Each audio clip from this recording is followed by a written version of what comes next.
আল্লাহ পাক কলম সৃষ্টি করে প্রত্যেকটা বিষয়কে লিখতে বলেছেন, কলম লিখে ফেলেছে।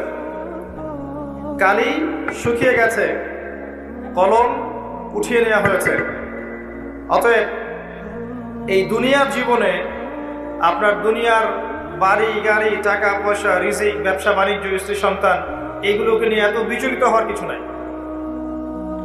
আপনার আমার তাকদিরে যা লেখা হয়েছে, এর একটা দানা আপনি বেশি খেয়ে পৃথিবী থেকে যাবেন না। আর আপনার আমার রিজিকে যা আছে তার এক চুল রেখে আপনি দুনিয়া থেকে যাবেন না। এটাই চূড়ান্ত সত্য কথা।